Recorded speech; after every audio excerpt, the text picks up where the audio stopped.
Assalamualaikum guys. Kali ni aku nak share korang tentang tangki flush tandas yang tak ada air.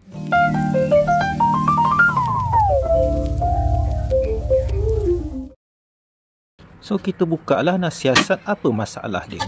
Masalah berpunca daripada injap tangki tandas yang tidak berfungsi. Air sinki ada, tapi dekat tangki pula tak ada. So kita tutup pipe utama ni. So bila dah tutup, air pun tak adalah kat pipe ni. So kita buka pipe bawah ni. Flexible hose kita buka dan kita gunakan pelayar jenis ni untuk buka bawah dia. Dia ketat tau. So bila dah boleh buka dengan tangan, kita buka je lah pakai tangan. Inilah spare part yang kita kena buka. Inilah part yang perlu kita tukar baru. Part yang baru ni berbeza sikit berbanding yang lama. Nampak? Tapi fungsi tetap sama.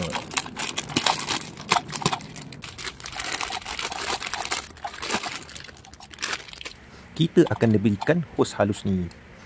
Nampak? Nampak macam sama. Kenapa satu panjang, satu pendek? Benda ni boleh adjust tau. Nampak? Ini yang lama ni, adjust dia macam ni caranya. Nampak? Kita dah adjust tinggi, kita masukkan balik.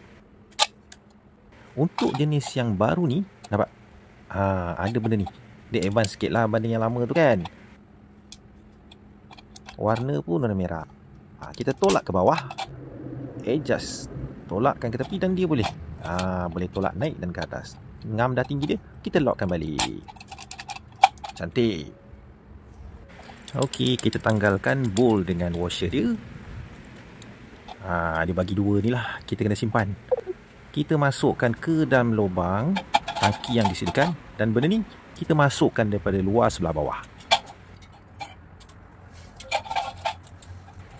Kita pulas-pulas, kita ketatkan seketat yang boleh. Dan lepas tu kita masukkan flexible hose tu balik. Ikat balik. Okey, dah ketat.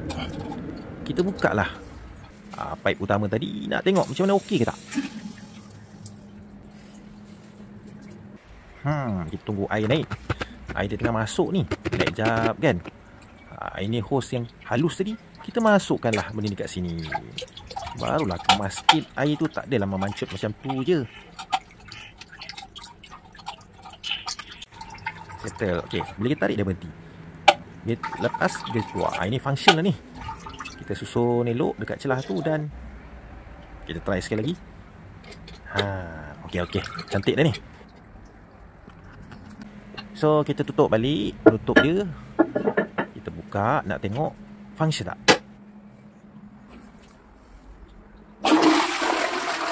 Okey, cun, cantik. Jumpa lagi pada perkongsian aku yang akan datang. Bye bye. Assalamualaikum.